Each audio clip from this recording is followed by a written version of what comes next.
Special report में सबसे पहले हम बात करने जा रहे हैं कनाडा की। खालिस्तान समर्थकों और उनके सरकारी रहनुमाओं को लगा था कनाडा का हिंदू कमजोर है। ब्रैम्पटन के मंदिर पर हमला करके उन्हें लगा वो हिंदुओं को डराने में कामयाब रहे, लेकिन हिंदुओं को योगी आदित्यनाथ का वो महामंत्र याद था, बटेंगे तो कटेंगे और एक रहेंगे तो सुरक्षित रहेंगे। कनाडा के हिंदू और खालिस्तान विरोधी सिख एक हो गए और जब एक साथ सड़कों पर उतरे पूरा कनाडा हिल गया। पहली बार खालिस्तान समर्थकों और जस्टिन ट्रूडो सरकार को हिंदुओं की शक्ति का एहसास हुआ।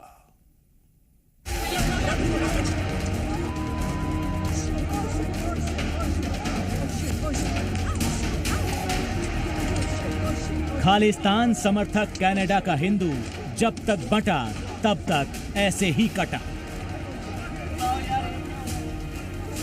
कनाडा का हिंदू जब तक संगठित नहीं था तब तक खालिस्तानी सिस्टम ने उसे ऐसे ही प्रताड़ित किया।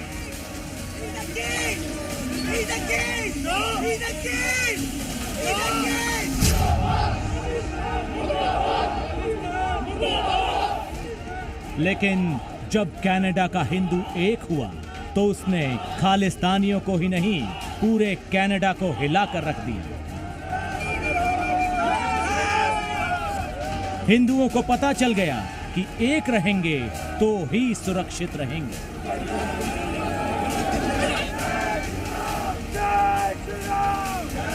ब्रैम्पटन के हिंदू सभा मंदिर में खालिस्तानी अटैक के बाद पूरे कनाडा में प्रदर्शन हो रहे हैं। कनाडा में रहने वाले हिंदू और सिख भारतीय खालिस्तान के खिलाफ सड़कों पर उतर आए। आप अटैक करो और उसके अंदर आ जाओ, और फिर पुलिस का रवैया जो था वो भी एक तरफा था।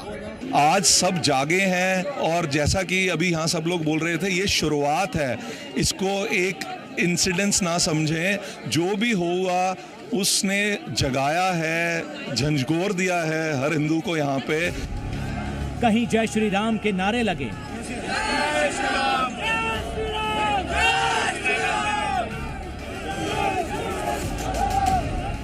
तो कहीं हनुमान चालीसा से सनातन की शक्ति का प्रदर्शन हुआ। प्रोटेस्ट का जो अभी स्टार्ट हो रहा है, लोग बड़ी गिनती में जमा हो रहे हैं।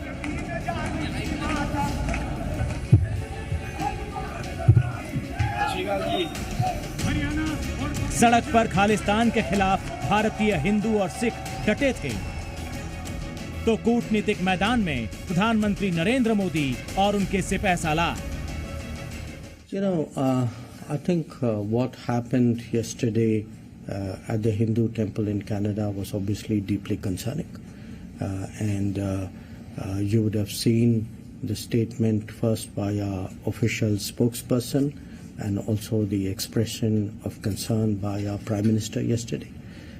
So that should, I think, convey to you how deeply we feel about it. Well, first in relation to safety, all Australians, regardless of their faith, their culture, who they are, where they live, are entitled to be safe and they're entitled to be respected. And in relation to the vandalism that you describe, I know that our local members have expressed a very strong view about that,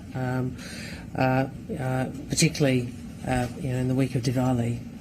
It's a very upsetting thing for members of the faith community. कल प्रधानमंत्री नरेंद्र मोदी ने अपने एक सख्त संदेश में Trudeau सरकार से एक्शन की अपील की थी। इस अपील का असर देखिए कि इसके तुरंत बाद 3 लोगों पर केस दर्ज कर लिए गए। और सिर्फ यही नहीं, खालिस्तानी हमलावरों के भेष में मौजूद पुलिसकर्मी को भी सस्पेंड कर दिया गया।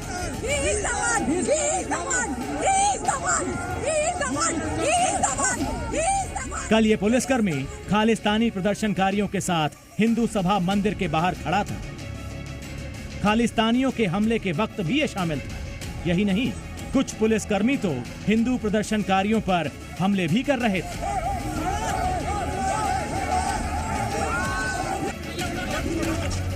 कनाडा में कल का दिन खालिस्तानी हमलावरों का था, लेकिन आज का दिन हिंदुस्तानियों के नाम रहा। खालिस्तानी हमलावरों को बिल्कुल अंदाजा नहीं था कि कनाडा के हिंदू और खालिस्तान विरोधी सिख एकजुट होकर जस्टिन ट्रूडो के पूरे सरकारी सिस्टम को हिलाने का दम रखते हैं। आज ये दम पूरी दुनिया ने देख लिया। ब्यूरो रिपोर्ट, जी मीडिया। अब से कुछ घंटों के बाद क्लियर हो जाएगा दुनिया के सबसे शक्तिशाली देश का नया बॉस कौन होगा। अमेरिका आज अपने नए राष्ट्रपति के लिए वोट डाल रहा है। इस वक्त भी वहां पर वोटिंग चल रही है। अमेरिका में कमला हैरिस और डोनाल्ड ट्रंप के बीच कई टक्कर है, मतलब मामला बराबरी का दिख रहा है। वहां नतीजे जो भी हो, चुनाव में जीत चाहे डोनाल्ड ट्रंप की हो या मौजूदा उपराष्ट्रपति कमला हैरिस की, असली जीत तो भारत की होने वाली है। कैसे, समझे इस रिपोर्ट में।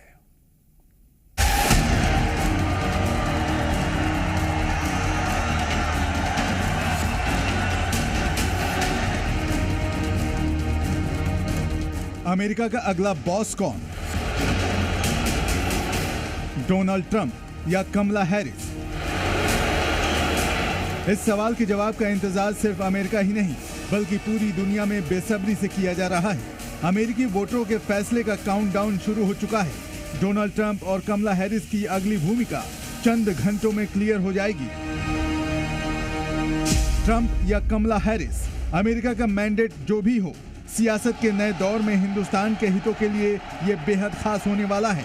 सिर्फ इसलिए नहीं कि डोनाल्ड ट्रंप हमारे प्रधानमंत्री को एक अच्छा दोस्त मानते हैं और भारतवंशी होने के नाते कमला हैरिस हिंदुस्तान के हितों को तवज्जो देंगी, बल्कि इसलिए भी कि अमेरिका के पिछले 3 राष्ट्रपतियों के दौर में भारत एक ऐसी शक्ति बनकर उभरा है जिसकी अनदेखी कोई भी सुपर पावर नहीं कर सकता। Have actually seen steady progress in our relationship with the US over the last 5 presidencies, including an earlier Trump presidency. So when we look at the American election, we are very confident that whatever the verdict, our relationship with the United States will only grow. विदेश मंत्री के रूप में S Jaishankar खुद को अमेरिकी राष्ट्रपतियों Donald Trump और जो बाइडेन का कार्यकाल देख चुके हैं। इसके साथ उपराष्ट्रपति कमला हैरिस के सलाहकार टीम से मुलाकात कर चुके हैं। जहां तक कमला हैरिस का सवाल है तो अमेरिका के भारतवंशी समुदाय से उनका एक खास कनेक्शन माना जाता है। इसी चुनाव के तमाम सर्वे में भारतीय मूल के लोगों का रुझान कमला हैरिस के पक्ष में खास दिखा। I'm so excited here. I'm here in Philadelphia where Vice President Harris will be speaking in some short time. And this is a historic night and tomorrow will be a historic day where the country gets to choose the first Indian American, the first black woman and the first woman commander-in-chief of our country. America ही नहीं, Kamala Harris को लेकर भारत में कितना उत्साह है, इसकी तस्दीक ये तस्वीरें कर रही हैं। ये तमिलनाडु में कमला हैरिस का पुस्तैनी गांव थुले सेंद्रपुरम है, जहां वोटिंग के दौरान से ही ऐसे पोस्टर लगे हैं। उधर अमेरिका में काउंटडाउन शुरू हुई, इधर कमला हैरिस के गांव के मंदिर में अखंड पूजा पाठ शुरू हुआ। इस अनुष्ठान में कमला हैरिस के राष्ट्रपति बनने के लिए प्रार्थना की जा रही है।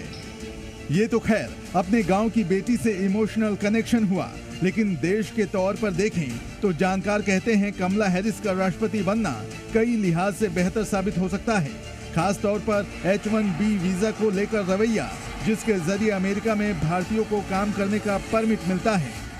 मेरा मानना है कि ट्रंप शायद थोड़ा ज्यादा प्रो इंडिया होगा, क्योंकि याद रखिए कि वो इस्लामिक मुल्कों से ज्यादा प्यार नहीं करता। उसने तो प्रतिबंध भी लगा दिए थे वीजा देने में बहुत से इस्लामिक देशों के नागरिकों को ड्यूरिंग हिज फर्स्ट टर्म, तो वो शायद थोड़ा ज्यादा फेवरेबल होगा भारत की तरफ, ना कि कमला हैरिस। बट अल्टीमेटली अमेरिका का जो फायदा हो सकता है वो उसको देखेगा और भारत के साथ दोस्ती बढ़ाकर अमेरिका का बहुत फायदा हो सकता है। कमला हैरिस प्रेसिडेंशियल डिबेट के बाद कई चुनावी सर्वेक्षणों में भी ट्रंप से लीड लेती हुई बताई गई। हालांकि डोनाल्ड ट्रंप ये दावा लगातार करते रहे हैं कि इस चुनाव में जीत के साथ वो अमेरिका ही नहीं पूरी दुनिया का शक्ति संतुलन ठीक करने वाले हैं। उनके रहते ना कोई युद्ध हुआ और ना ही कोई तनाव। उनकी जीत के साथ दुनिया में शांति का वही दौर लौटने वाला है। अगर बात कर ले इंडियन अमेरिकन वोटर्स की, वो डेमोक्रेट सपोर्टर रहे हैं हमेशा, पर इस बार शायद वो बदल जाए क्योंकि अब उनका रुझान डोनाल्ड ट्रंप की पॉलिसीज़ की तरफ चल रहा है, जो प्रो बिजनेस पॉलिसीज़ जिसे वो मानते हैं। वहीं अगर भारत के रिश्तों की बात करें तो जैसे भारत के foreign minister, external affairs minister doctor S Jaishankar ने कहा कि व्हाइट हाउस में कोई भी आए, भारत के साथ रिश्ते अच्छे रहेंगे। और हमने ऐसा देखा है पिछली 5 प्रेसिडेंसीज में। इमिग्रेशन पॉलिसी अमेरिकी चुनाव में बड़ा मुद्दा रहा है। इसे लेकर जो ट्रंप की नीति है उसके समर्थक तमाम भारतीय भी हैं। अपने पहले कार्यकाल की तरह ट्रंप ने इस बार भी इमिग्रेशन के मुद्दे पर बाइडेन सरकार को घेरा। साथ ही ये भी कहा कि इस बार राष्ट्रपति बनने पर अमेरिका से सभी अवैध प्रवासियों को निकाल देंगे। यही नहीं, डोनाल्ड ट्रंप बांग्लादेश में हिंदू अल्पसंख्यकों पर अत्याचार के खिलाफ मुखर रहे हैं।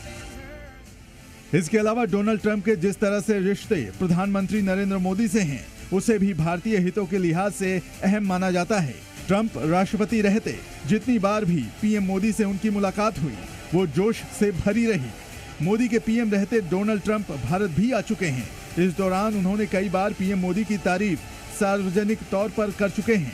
पीएम मोदी भी एक कदम आगे बढ़कर 2020 के अमेरिकी चुनावों से पहले ये स्लोगन दे चुके हैं, अब की बात ट्रंप सरकार। ब्यूरो रिपोर्ट, जी मीडिया। आज अमेरिका में मतदान हुए। फिलहाल राष्ट्रपति चुनाव के नतीजे आने में वक्त है, मगर उससे पहले ही पाकिस्तान में हड़कंप मचा हुआ है। पाकिस्तानी अवाम परेशान है। पाकिस्तानी हुक्मरानों की हवाइयां उड़ी हुई हैं। वहीं पाकिस्तानी मीडिया में भी मातम पसरा हुआ है। जानते हैं क्यों। Everyone here tonight. Together we will fight, fight, fight, and we will win, win, win. We're going to win, win, win. Trump की जीत की सूरत में क्या नस्ली, लिसानी, मजहबी बुनियादों पर मजीद पोलराइजेशन एक्सपेक्टेड है?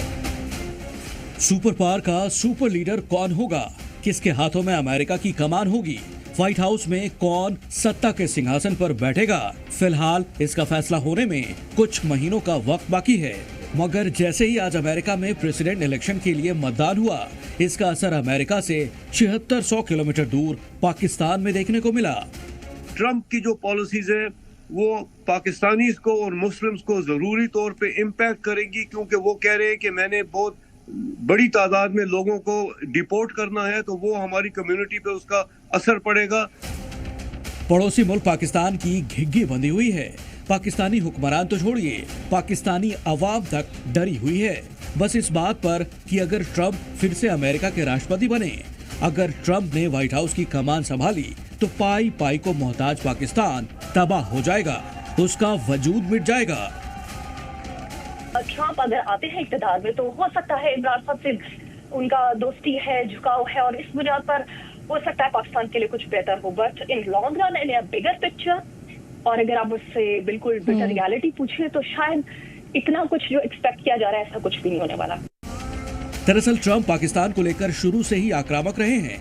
साल 2018 में राष्ट्रपति रहने के दौरान ट्रंप ने पाकिस्तान के खिलाफ सोशल मीडिया पर एक बयान भी जारी किया था, जिसमें ट्रंप ने पाकिस्तान को आतंकियों के लिए सुरक्षित पनाहगाह बताया।